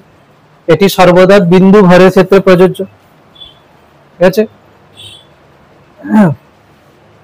এটি সর্বদা বিন্দু ভরের ক্ষেত্রে প্রযোজ্য। এগুলো কোথায় ছিল, কোথায় ছিল? বিন্দু ভরের ক্ষেত্রে প্রযোজ্য, এটি কেবলমাত্র বিন্দু ভরের ক্ষেত্রে প্রযোজ্য, ঠিক আছে? তারপরে হচ্ছে বিন্দু ভরের ক্ষেত্রে প্রযোজ্য হলো 2 নম্বর। 3 নম্বর, এটি হলো কেন্দ্রীয় বল, কেন্দ্রীয় বল ইংরেজি কি? সেন্ট্রাল ফোর্স, সেন্ট্রাল ফোর্স, এটি হলো কেন্দ্রীয় বল, অর্থাৎ অর্থাৎ এটি হলো কেন্দ্রীয় বল, অর্থাৎ আচ্ছা কেন্দ্রীয় বল কাদেরকে বলে আগে বুঝে নে। কেন্দ্রীয় বল কাদেরকে বলে? যে বল দুটি বস্তু কণার সংযোজককারী সরলরেখা বরাবর কাজ করবে, মানে ধরো এটা হচ্ছে কি একটা কণা, এটা একটা কণা, তো এদের সংযোজককারী সরলরেখা কোনটা? এটা আকর্ষণ হতে পারে কি বিকর্ষণ হতে পারে, আজকের মহাকর্ষ চ্যাপ্টার চলছে বলে আকর্ষণ হচ্ছে, তার মানে কি হবে কেন্দ্র সংযোগকারী সরলরেখার এদিকে বল হবে, এদিকে বল হবে, ঠিক আছে? এমনটা নয় যে বল এরকম হচ্ছে, এটা কেন্দ্র সংযোগকারী সরলরেখা, কারো মনে হতে পারে এদিকে বল এদিকে বল, বলবে আকর্ষণই তো করছে না, এরকম হবে না, ঠিক আছে? তাহলে লেখ এটি হলো কেন্দ্রীয় বল, ঠিক আছে? পূর্ণচ্ছেদ, অর্থাৎ এই বল, অর্থাৎ এই বল কণা দুটির কেন্দ্র সংযোজককারী সরলরেখা বরাবর ক্রিয়া করে, অর্থাৎ এই বল কণা দুটির কেন্দ্র সংযোজককারী সরলরেখা বরাবর ক্রিয়া করে, এই বল কণা দুটির কেন্দ্র সংযোজককারী সরলরেখা বরাবর ক্রিয়া করে। হলো, হ্যাঁ, নেক্সট পয়েন্ট এটি হলো একটি সংরক্ষী বল। আমরা সংরক্ষী বলের উদাহরণে পড়েছিলাম কার্যশক্তি চ্যাপ্টারে। কি কি ছিল? মহাকর্ষ বল ছিল, স্প্রিং বল ছিল, ঠিক না, আর হচ্ছে তড়িৎ বল ছিল। এটি হলো সংরক্ষী বল, অর্থাৎ এই বল দ্বারা কৃতকার্য পথের উপর নির্ভরশীল নয়। সংরক্ষী বলের সংজ্ঞা: যে বল দ্বারা কৃতকার্য পথের উপর নির্ভরশীল নয়, অর্থাৎ এই বল দ্বারা কৃতকার্য পথের উপর নির্ভরশীল নয়। পূর্ণচ্ছেদ: যে কোনো বদ্ধপথে মহাকর্ষ বল দ্বারা কৃতকার্য সর্বদা শূন্য। ওই পয়েন্টে যে কোনো বদ্ধপথে, ধরো এখান থেকে শুরু করে আমি এখানে ঘুরে ঘুরে এলাম, বদ্ধপথ, যে কোনো বদ্ধপথে মহাকর্ষ বল দ্বারা কৃতকার্য সর্বদাই শূন্য। যে কোনো বদ্ধপথে মহাকর্ষ বল দ্বারা কৃতকার্য সর্বদাই কি হবে? শূন্য।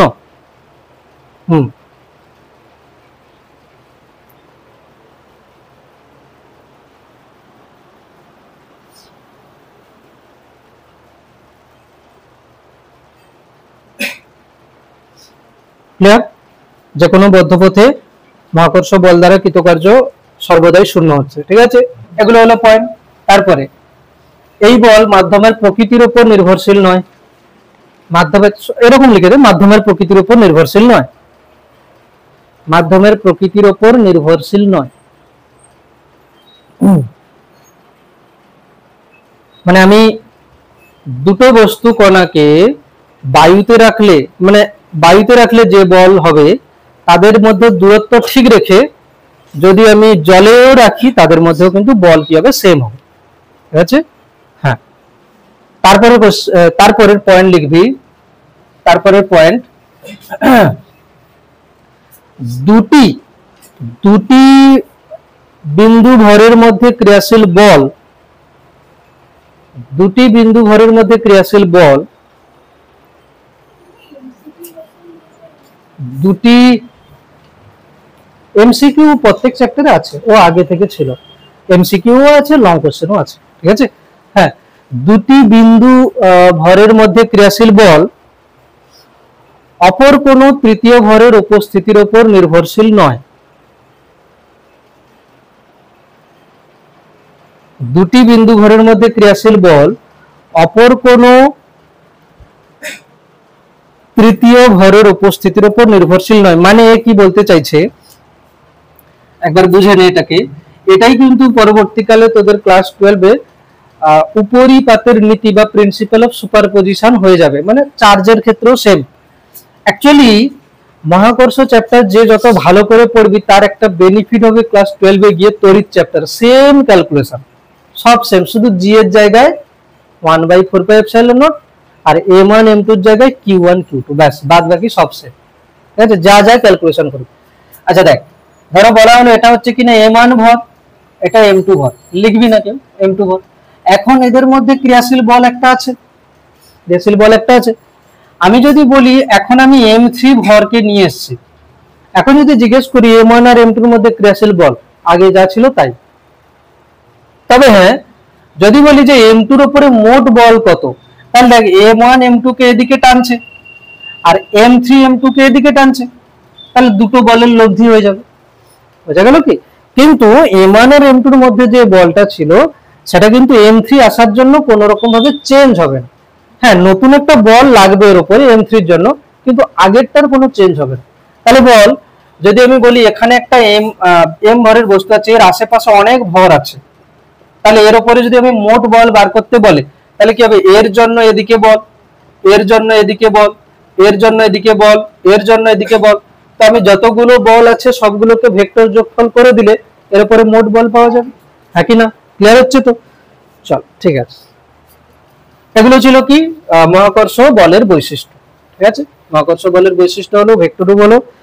এরপরে কি আছে একবার দেখে নি। আচ্ছা, কিছু কোশ্চেন আছে।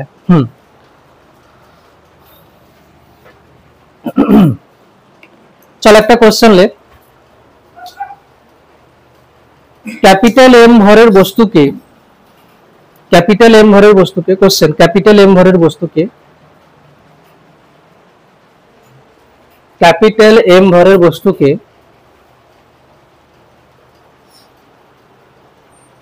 দুই খণ্ডে বিভক্ত করে, ক্যাপিটাল এম ভরের বস্তুকে দুই খণ্ডে বিভক্ত করে একটি নির্দিষ্ট দূরত্বের ব্যবধানে রাখা হলো, একটি নির্দিষ্ট দূরত্বের ব্যবধানে কি হলো, রাখা হলো।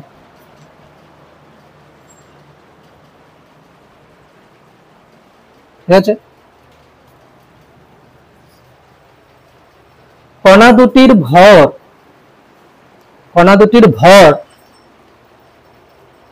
কত হলে, কণা দুটির ভর কত হলে তাদের মধ্যে ক্রিয়াশীল বল সর্বাধিক হবে, তাদের মধ্যে ক্রিয়াশীল বল সর্বাধিক হবে। আমি তোদেরকে প্রথম মানে সহজ ভাবে যে মানে ধরো যদি এটা এমসিকিউ হয় তাহলে এর উত্তর কত সহজে করা যাচ্ছে, তারপরে আমি অ্যাকচুয়াল প্রসেস বলবো। আগে দেখ, ধরো আমি ধরে নিলাম উদাহরণ হিসাবে মোট ভর 10 কেজি। কত? মোট ভর কত? 10 কেজি। এ কি বলতে চাইছে, ধরো 10 কেজি কে আমাদেরকে রাখতে হবে ধরো 2 মিটার ব্যবধান। 2 মিটার কিন্তু সবসময় সেম। এবার দেখ আমি বলছি কি 10 কেজি কে কিভাবে ভাঙতে হবে। কারো মনে হতে পারে কি যে এদের মধ্যে বলের ফর্মুলা কি হবে, F সমান G একটা ভর, ঠিক আছে, m1 m2 by r square, কিন্তু 2 স্কয়ার মানে 4, ও সবসময় ঠিক আছে। এবার দেখ আমি ভরকে কি রকম ভাঙতে পারে, কেউ ধরো ভাবলো যে একটাকে আমি 1 কেজি রাখি, তাহলে আর একটা কত হবে, 9 কেজি। কি 10 কেজি কে আমি দু ভাগে করেছি, একটা 1 আর একটা 9, তো উপরে গুণ করলে কবে 1 9 9 আসছে। তো দেখ উপরে গুণ করলে 1 গুণিতক 9 9 আসছে। আচ্ছা যদি আমি 2 আর 8 করি তাহলে কত আসবে, 16। উপরে কত আসবে, 16। 3 আর 7 করলে 21, 4 আর 6 করলে 24, 5 আর 5 করলে 25। এরপরে এটা 6 ওটা 4 হয়ে যাবে, সেই 24 ঘুরে আসবে। তো একবার গুণে দেখ কোন ক্ষেত্রে গুণফলটা বেশি হচ্ছে। এখানে গুণফল 9, এখানে 16, এখানে 21, এখানে 24, এখানে 25, কোনটা বেশি? 25। 25 কখন হয়েছিল? দুজন যখন 5 5 হয়েছিল, দুজন যখন কি হয়েছিল 5 5 হয়েছিল। মানে মানে একটা সংখ্যাকে সমান 2 ভাগে করলে তাদের গুণফল সর্বোচ্চ হবে। একটা সংখ্যাকে সমান 2 ভাগে করলে তাদের গুণফল কি হবে, সর্বোচ্চ হবে। এটা মনে রাখতে পারিস। ধরো বললে 100 কে 2 ভাগে করো যাতে তাদের গুণফল সর্বাধিক হয়, 50 50। 20 কে 2 ভাগে করো যাতে তাদের গুণফল সর্বাধিক, 10 10। কিন্তু প্রসেস কোনটা? প্রসেস হচ্ছে, প্রসেস যেটা সেটা হচ্ছে কি দেখ, এই সাইডে তোরা লিখবি যে ম্যাক্সিমা মিনিমা, ম্যাক্সিমা মিনিমা বার করার প্রসেস কি। ম্যাক্সিমা মিনিমা কিভাবে আমরা বার করতে পারি। ধরো কোনো একটা অপেক্ষক দেওয়া আছে, তার সর্বোচ্চ সর্বনিম্ন মান বার করার পদ্ধতি, ঠিক আছে।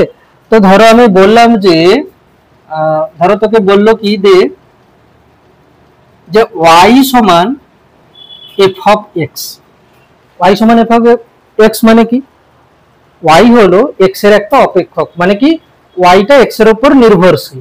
এবার ধরো জিজ্ঞেস করলো যে x এর কোন মানের জন্য y সর্বোচ্চ বা সর্বনিম্ন, এরকম কিছু। তো এখানে স্টেপ কি হচ্ছে, স্টেপ 1, প্রথমে তোকে কি করতে হবে, ডেরিভেটিভ করতে হবে dy dx, ঠিক আছে। স্টেপ 1, ঠিক আছে, দুটো ডেরিভেটিভ বার করবি, প্রথমে dy dx আর একটা ডেরিভেটিভ করে নেব d2y dx, মানে একবার ফার্স্ট অর্ডার ডেরিভেটিভ একবার সেকেন্ড অর্ডার ডেরিভেটিভ বার করে নেব, ঠিক আছে। নেক্সট স্টেপ 2, তাহলে দুটো ডেরিভেটিভ বেরিয়ে গেছে। স্টেপ 2 তে কি হবে, ফার্স্ট অর্ডার ডেরিভেটিভকে 0 করতে হবে, 0। ফার্স্ট অর্ডার ডেরিভেটিভকে কি করতে হবে, 0। এটা এইটুকু ফর্মুলার উপরে তোদের ক্লাস 12 ম্যাথে পুরো একটা চ্যাপ্টার আছে, ঠিক আছে। হ্যাঁ, তাহলে কি করা হলো, প্রথমে আমরা কি করব, first order second order derivative বার করে নেব। দেন আমরা কি করব, প্রথম যে ডেরিভেটিভটা তাকে 0 করব। আচ্ছা দেখ 0 করলে দেখ, ধরো y হচ্ছে x এর একটা অপেক্ষক, তো y কে যদি x এর সাপেক্ষে আমরা ডেরিভেটিভ করি, x দিয়ে কিছু একটা আসবে, ধরো এলো এখানে 2x + 3, তাহলে 2x + 3 = 0, তাহলে x সমান কিছু একটা মান আসবে। x সমান কত আসবে, এখানে একটা মান আসবে। যে মানগুলো আসবে সেই মানগুলো নিয়ে কি করবি, d2y dx2 কে চেক করবি। দেখা গেল x এর মান এখানে এসছে, একটা এসছে 1 আর একটা এসছে ধরো 2, x এর মান আমি উদাহরণস্বরূপ বলছি। এবার তোর কাছে আছে কি d2y dx2, ধরো d2y dx2 এসেছিল x এর স্কয়ার - 2x, এরকম কিছু একটা এসেছিল।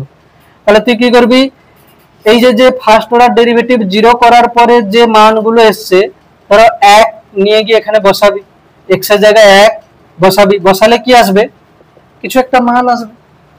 যদি পজিটিভ আসে, কত মান আসছে আমার দেখা দরকার, যদি পজিটিভ আসে তাহলে কি আসবে না, মিনিমাম, মানে ওয়াইটা মিনিমাম হবে ওই মানে x 1 হলে y এর মান কি হবে, মিনিমাম হবে। যদি d2y dx2 যদি নেগেটিভ আসে তাহলে কি হবে, ওটার মান ম্যাক্সিমাম হবে। তাহলে প্রসেস কি হলো বলছি, শোন আরেকবার বলছি।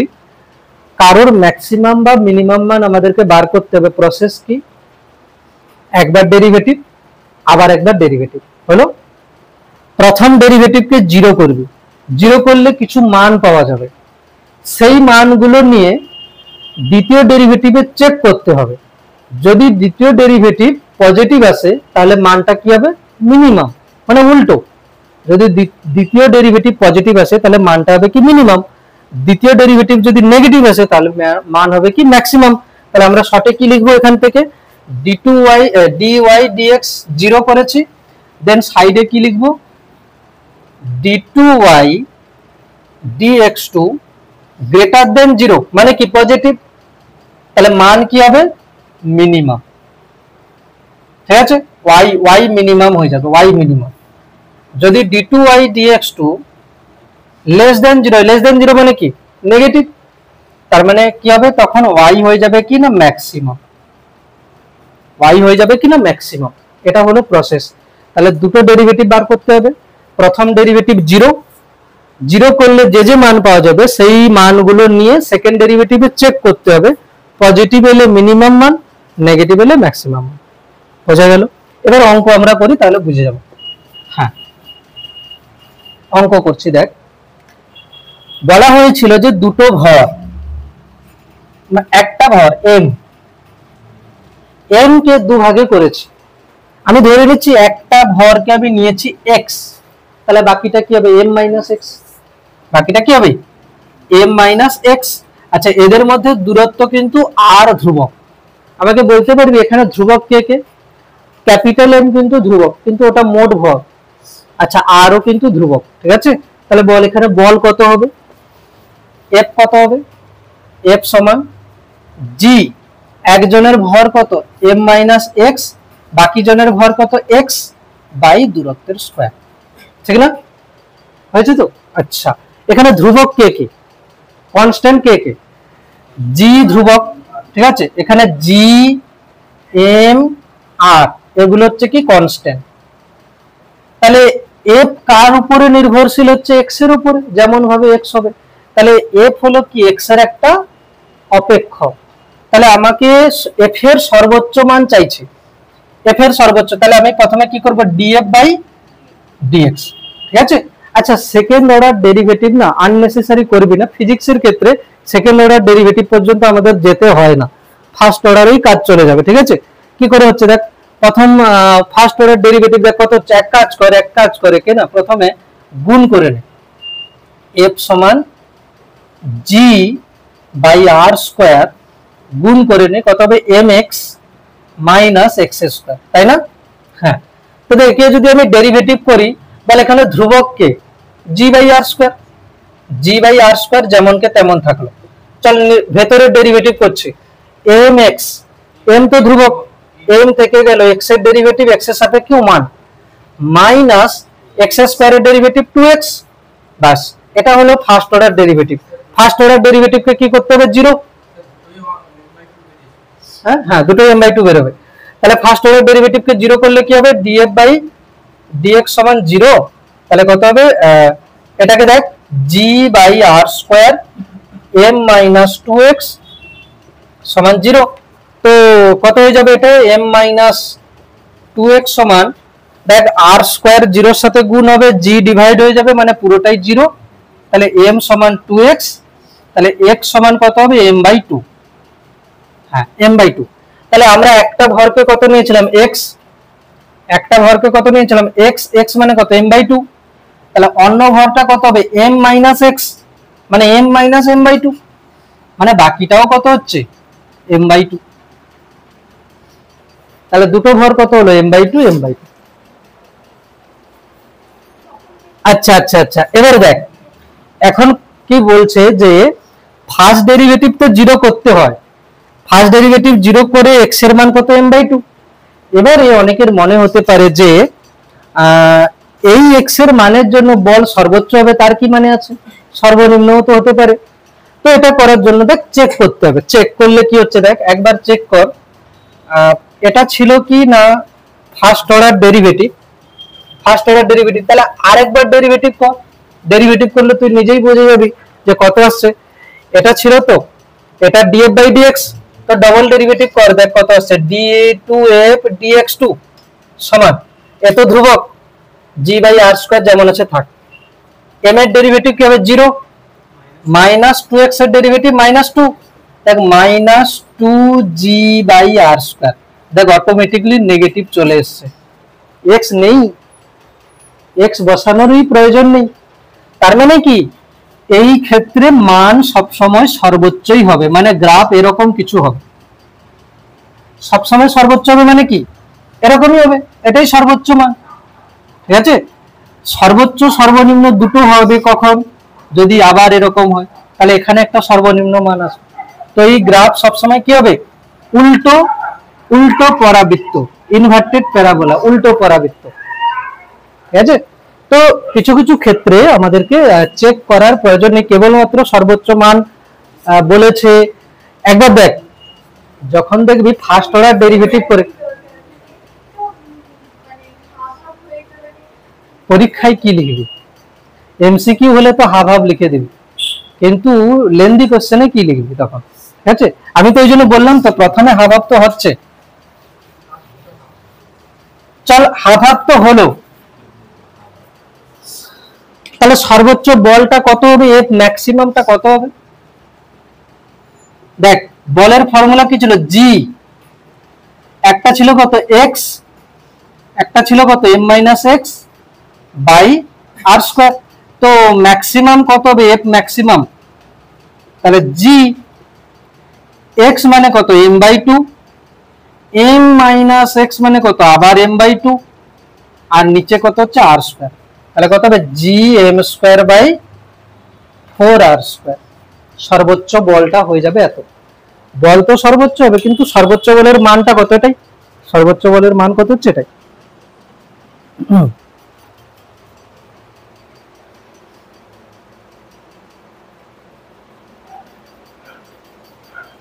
আমি তোদেরকে কিছু হোমওয়ার্ক দিচ্ছি, যেগুলো বাড়িতে তোরা একবার করে আসবি। ঠিক আছে, বাড়িতে তোরা কোথায় করবি, দেখ কি করবি, দেখ প্রথমে কোশ্চেন আমি যেগুলো দিচ্ছি সেগুলো কিন্তু তোদের বাড়িতে নিজেকেই করতে হবে। কি, এটা হলো একটা ভর এম, আর দূরত্বে আর একটা ভর হলো n × m। ঠিক আছে, মানে আগের ভরটার n গুণ। ঠিক আছে,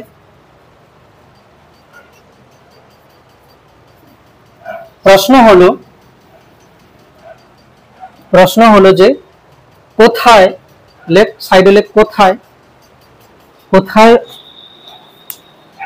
কোথায়, হ্যাঁ হ্যাঁ এই তো এম আর ছবি এঁকেছিস তো, আগে ছবি আঁক আগে, তারপরে লিখবি কি কোথায় অন্য কোনো ভর রাখলে তার উপর ক্রিয়াশীল মোট বল 0 হবে। কোথায় অন্য কোনো ভর রাখলে তার উপরে মোট ক্রিয়াশীল বল 0 হবে।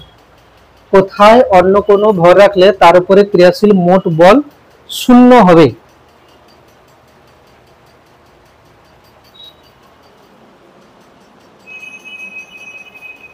হয়েছে?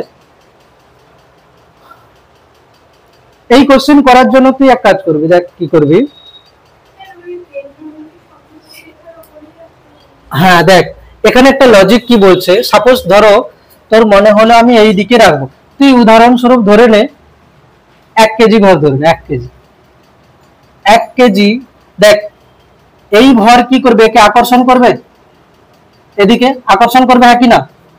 এই ভরও কি করবে, একে আকর্ষণ করবে, তো দুটোই তো আকর্ষণ করছে, জিরো হবে না? জিরো হবে। সিমিলার এদিকে দেখ, এদিকে যদি 1 কেজি ভরের বস্তু নিস, তাই দেখ এম ভর কি করবে, একে আকর্ষণ করবে, এনএম ও কি করবে, একে আকর্ষণ করবে, জিরো হচ্ছে না কিন্তু। তাহলে বাইরে তো জিরো হচ্ছে না, বাইরে জিরো হচ্ছে না। তবে হ্যাঁ এখানে যদি আমি কোথাও 1 কেজি ভরের বস্তু নিই, তাহলে দেখ এম ভরের বস্তু কি করবে, একে আকর্ষণ করবে, এনএম ভরের বস্তু একে এদিকে আকর্ষণ করবে, দুটো বল বিপরীত হচ্ছে, জিরো হওয়ার চান্স আছে। প্রসেস কি হবে, এখান থেকে x দূরত্ব ধরে নে, তাহলে বাদ বাকি এখান থেকে কত দূরত্ব হবে, r - x, এর জন্য এর উপরে বল, এর জন্য এর উপরে বল, দুটো বল সমান করে দিলে x এর মান চলে আসবে। ঠিক আছে, চলো বাদ বাকি পরের কোশ্চেন। ত্রিভুজ, ঠিক আছে, ত্রিভুজ, এখানে আছে m ভর, এখানে আছে m ভর, এখানে আছে m ভর, ঠিক আছে, m ভর। চতুর্ভুজ, এখানে আছে m ভর, এখানে m ভর, এখানে m ভর, এখানে m ভর।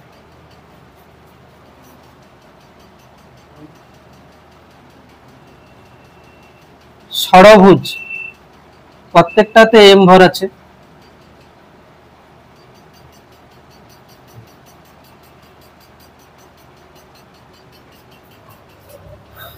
বৃত্ত মানে রিং, পুরোটাই m ভর।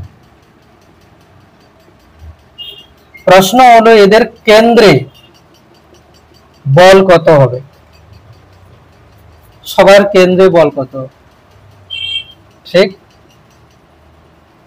সবার কেন্দ্রে বল কত হবে।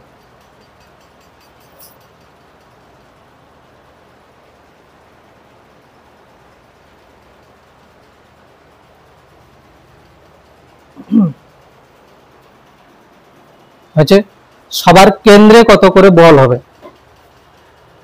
পরের কোশ্চেন, পরের কোশ্চেন, এই ত্রিভুজ আবার করবি, এল এল এল, এই ভরটার উপরে বল কত হবে, এই শুধুমাত্র এটা মানে মানে শীর্ষ বিন্দুতে যেটা আছে এর উপরে মোট বল কত হবে, এরও দৈর্ঘ্য এল এল এল, এই যে শীর্ষ বিন্দুতে যেটা আছে এর উপরে মোট বল কত হবে, এফ কত হবে। তাহলে আগের গুলো কি ছিল, সবার কেন্দ্রে কত হবে। আর পরের কোশ্চেন যেটা হলো কি, পরের কোশ্চেন হলো যে এর শীর্ষে যেটা, একটা শীর্ষে যে ভরটা আছে তার উপরে বল কত হবে, এর একটা শীর্ষে যে ভরটা আছে তার উপরে বল কত হবে। দেখ কি বলছিস, কিছু ঘাবড়ানোর দরকার নেই, শোন একবার আমি হিন্ট দিচ্ছি, শোন। প্রথমে কি করবি, দেখ এখানে এই ত্রিভুজের অঙ্কটাই ধরে আমি বলছি, হ্যাঁ ত্রিভুজের অঙ্কটা। আচ্ছা আগের যে কোশ্চেন গুলো দিয়েছিলাম না, ওর সবগুলোর উত্তর জিরো হবে। আগের যে কোশ্চেনটা দিয়েছিলাম যতগুলো, ওর সবগুলোর উত্তর জিরো হবে। ঠিক আছে, জিরো কেন হবে, দেখ এই শোন এদিকে দেখ, এটা এম, এটা এম, এটা এম, তো তো দেখ এর এইখানে যদি আমি একটা ভর রাখি, 1 কেজি রাখছি ধরো, তো দেখ এম ভরের বস্তু একে এদিকে টানবে, এখান থেকে যত দূরত্ব হবে, এটা তো সমবাহু ত্রিভুজ, এখান থেকে তত দূরত্ব হবে, এখান থেকে তত দূরত্ব হবে, তাই না? তো দেখ এই এম ভরের বস্তু 1 কেজি কে যত বলে টানবে, এই এম ভরের বস্তু 1 কেজি কে তত বলে টানবে, এই এম ভরের বস্তু 1 কেজি কে তত বলে টানবে। তিনটে বলের মান সমান, পরস্পর 120 ডিগ্রি ডিফারেন্সে আছে, টোটাল জিরো আসবে। চারটের বেলা দেখ এই এম ভরের বস্তু একে এদিকে টানছে, একে এদিকে টানছে, একে এদিকে টানছে, একে এদিকে টানছে, একে ক্যান্সেল করবে এর দুজনকে, এরা দুজন পরস্পরকে জিরো। ষড়ভুজের বেলাও তাই। আচ্ছা বৃত্তের বেলা, বৃত্তের বেলা আমি যদি বলি এখানে একটা ক্ষুদ্র ভর ডিএম, ঠিক অপোজিট সাইডে একটা ক্ষুদ্র ভর ডিএম, এ যত এদিকে টানবে এ ঠিক তার সমানভাবে বিপরীত দিকে টানবে। এদিকে একটা ক্ষুদ্র ভর ডিএম, এদিকে একটা ক্ষুদ্র ভর ডিএম, এ যত এদিকে টানবে এ ঠিক তার উল্টো দিকে তত টানবে, মোট 0 হবে। তো দেখ সুষম যদি হয়, সুষম যদি ভর হয় তার কেন্দ্রে রাখলে মোট কি হবে 0 হবে। আচ্ছা ও তো ইজি, ওটা 0 হচ্ছে সবগুলো উত্তর, ঠিক আছে। কিন্তু এটার বেলা কি হবে, দেখ এটার বেলা এই এম কে এই এম এদিকে একটা বলে টানবে, কত বলে টানবে, G M into M by L square. দূরত্ব কত, দেখ দেখ জি জি একটা ভর কত এম, আবার একটা ভর কত এম, মানে এম স্কোয়ার বাই দূরত্ব কত এল স্কোয়ার।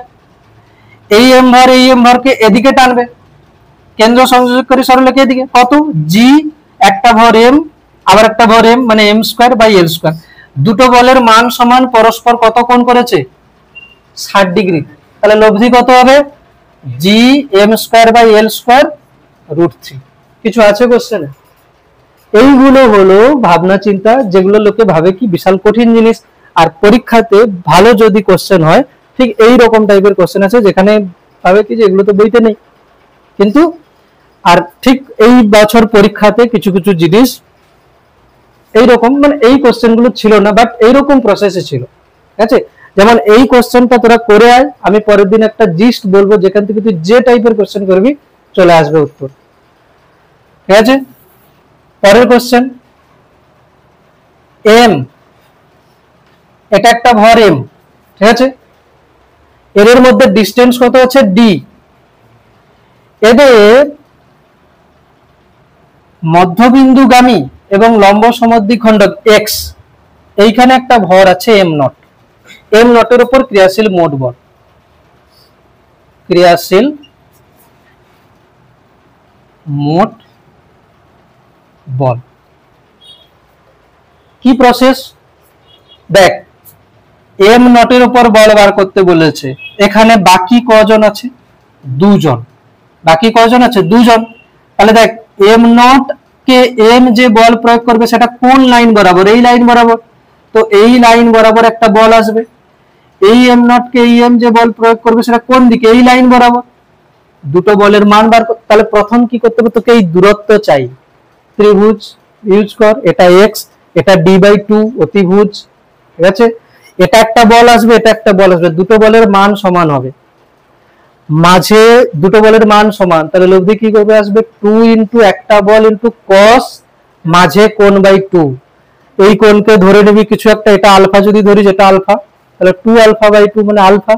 এটা যদি আলফা ধরিস তাহলে cos আলফা কত হবে, ত্রিভুজ দিয়ে, দেখেছিস, এরকম টাইপের ভাবতে হবে, ঠিক আছে।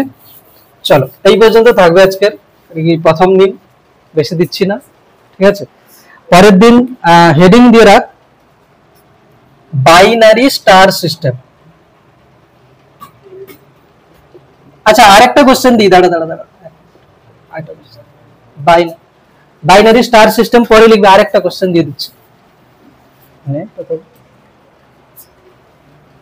এটা হলো এক্স অক্ষ, এটা হলো ওয়াই অক্ষ, এইখানে একটা ভর আছে 3 কেজি, 3 কেজি, ঠিক আছে। এটা হলো 1 মিটার, এখানে আছে 2 কেজি, তারপরে হচ্ছে 2 মিটার, এখানে আছে 2 কেজি, একের পরে আচ্ছা 4 মিটার, এখানে আছে 2 কেজি, তারপরে আছে 8 মিটার, এখানে আছে 2 কেজি, তারপরে 16 মিটার, এরকম চলছে। তো 3 কেজির উপরে মোট বল, উপর মোট বল কত হবে, 3 কেজির উপর মোট বল। কেন্দ্রবিন্দুতে মানে মূল বিন্দুতে 3 কেজি ভর আছে, এক্স অক্ষ বরাবর 2 কেজি 2 কেজি 2 কেজি 2 কেজি, এরকম করে ভরগুলো কোথায় কোথায় আছে, প্রথমে আছে 1 মিটারে, তারপরে আছে 2 মিটারে, তারপরে আছে 4 মিটারে, তারপরে আছে কততে 8 মিটারে, ঠিক আছে। হ্যাঁ তাহলে 3 কেজির উপরে মোট বল বার করতে কি করতে হবে একবার বলে দিচ্ছি। 3 কেজি 2 কেজি মাঝে দূরত্ব কত, 1, বল পাবি কোন দিকে, এই দিকে আকর্ষণ করবে। 2 কেজি 3 কেজি মাঝে দূরত্ব কত, 2, আবার একটা বল পাবি। 2 কেজি 3 কেজি মাঝে দূরত্ব কত, 4, আবার একটা বল পাবি, সবগুলো যোগ হবে, যোগ হয়ে একটা অসীম গুণোত্তর প্রগতি আসবে, যার কিন্তু যোগফলের মান যেটা আমি মনে করিয়েছিলাম a বাই 1 - r, যেটা আমরা কার্য শক্তিতে বল ডপ খেলে যেটা হতো সেই সিরিজ আসবে সেরকম করে। ঠিক আছে, এরকম থাকছে এটা বাইনারি স্টার সিস্টেম। পরের দিন তোদের বইতে হেডিং বাইনারি স্টার সিস্টেম নেই, বাট কোশ্চেন আছে, একটাই কোশ্চেন আছে, ওটা দেখবে পরের দিন। ঠিক আছে,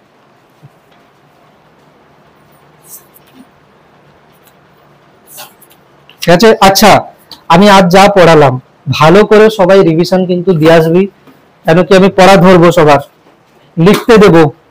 হ্যাঁ, এবার থেকে পড়া ধরবো, লিখতে দেবো, কেন কি এটা তো লেখা পরীক্ষা। ঠিক আছে, লিখতে দেবো।